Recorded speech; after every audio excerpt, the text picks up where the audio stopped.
Gracias, compañeros. De inmediato escuchamos al abogado Raúl Pineda sobre la nueva tarjeta de identidad y las elecciones internas, que todavía pues hay ciertas inconformidades en algunos sectores políticos. Cosas diferentes. El Partido Nacional en el Congreso apenas tiene 61 votos, es decir, la oposición es mayoría, pero esa mayoría no se hace sentir en el Congreso. En el Congreso se sigue haciendo lo que quiere el presidente de la República. Una ley es importante, pero hay hechos políticos relevantes. Cuando a la gente le gusta un candidato, es muy difícil burlar la voluntad de la gente.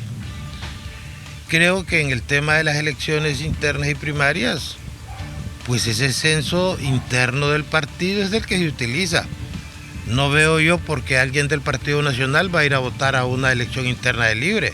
Entonces, Libre debería tener su censo, el Partido Liberal igual, todos los partidos deberían tener su censo de militantes, porque las internas son para los militantes de los partidos. No es un evento político donde va a votar cualquiera, a diferencia de la elección general. Entonces ese argumento no tiene validez. En lo de la segunda vuelta, pues yo creo que ese es un proyecto que depende de poder político, y en este momento el poder político lo tiene el Partido Nacional, y al Partido Nacional, habida cuenta los resultados desde antes del 2017, no le conviene una segunda vuelta, porque obviamente lo más probable es que no salga favorecido por los resultados. Entonces en esto hay que ser muy pragmático. Lo fundamental es fortalecer el proceso, que las elecciones próximas sean diferentes a las del 2017. Yo sí creo que van a ser diferentes, y yo creo que tenemos que tener líderes con más cuidado en sus declaraciones. Una elección interna y primaria se hace entre los miembros del partido, no es que los del Partido Nacional van a ir a escoger los diputados de Libre. Y desde ese punto de vista, el censo nacional es importantísimo para la elección nacional, pero para la interna no. El trabajo que han hecho los políticos en estos días, abogado, pues muchos han dicho que se están aprovechando de esta crisis para tapar otros problemas mayoritarios aquí en el país. Mira, lo novedoso sería que fuera diferente. Ya sabemos lo que podemos esperar de la enorme mayoría de los políticos. Los políticos no se han dado cuenta que el tiempo no es un recurso renovable. No nos podemos poner de acuerdo ni en la deuda externa. Es decir, mientras organismos especializados le hablan de 14.000 millones, el gobierno afirma que son 11.000 millones, mientras los operadores de salud dicen que hay carestía y saturación en los centros médicos, el gobierno dice que estamos a menos de la mitad de congestionamiento. Entonces, en un país donde la demagogia prima, es difícil poder tomar decisiones. De los políticos, ¿qué podemos esperar? Tenemos una década de invertir miles de millones, y donde solo hemos mejorado un poquito en el combate al analfabetismo. En lo demás andamos muy mal. Empecemos a trabajar con la gente. Lo importante es qué dice la gente. Un electorado, una masa social pasiva, observadora, contemplativa, no genera cambios, y Honduras necesita cambios de profundidad. Ahora, doctor, en este tema de los procesos electorales, ¿puede primar el acuerdo político como se ha dado desde los 80, o debe de establecerse una verdadera regla que genere mayor confianza a la población? Mire, la ley no tiene efectos mágicos. Yo veo un problema en la oposición, y es la operatividad de la oposición para el momento de la elección. Se necesitan por lo menos 30.000 personas en mesas electorales, y la oposición no se está organizando para ir al evento electoral.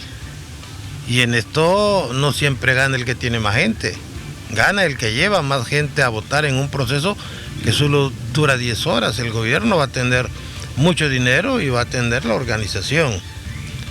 La oposición solo tiene un discurso anti-Jo, probablemente muy fuerte, pero debe comprometerlo con algo que necesitan. La oposición necesita un líder convocante, un líder que tenga la capacidad de convocarlos a todos y llegar a un acuerdo para construir un bloque opositor, una mesa opositora, pero deben juntarse alrededor de un candidato. De repente el candidato es menos importante que el proceso unificador de la oposición y trabajar en la estructura electoral. Si no tienen gente en las mesas, los votos del Partido Nacional se van a multiplicar como hizo Jesucristo con los panes y los peces, y después que no digan nada. Y hay una preocupación en un sector de la sociedad, doctor, con el continuismo de don Juan Orlando Hernández y del mismo Partido Nacional.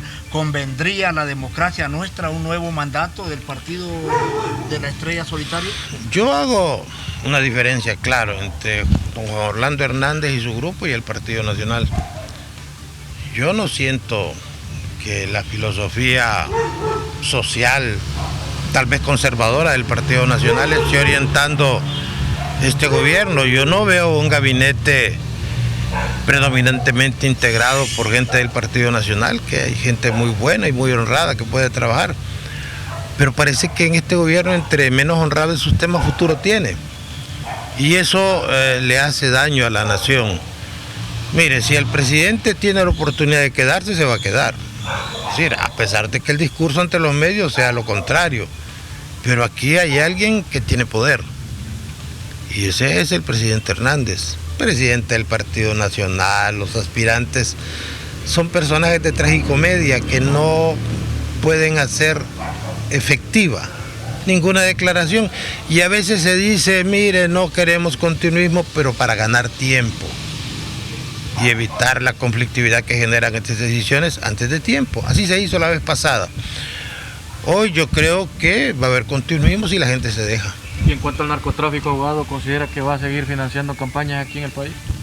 Lo ha hecho en otros países, lo ha hecho en Honduras. Tenemos 3 presidentes cuestionados o mencionados en distintos trabajos de investigación, en libros, en cortes, que han tenido alguna relación directa o indirecta con el narco. Pero eso ya depende más de factores externos que de la decisión política de líderes nacionales que viven en un ambiente de extrema pobreza y donde en Honduras un político pobre es un pobre político. Muy amable. Muchas gracias, el abogado Raúl Pineda. Con esta información, compañeros, retornamos con ustedes a Estudios Principales.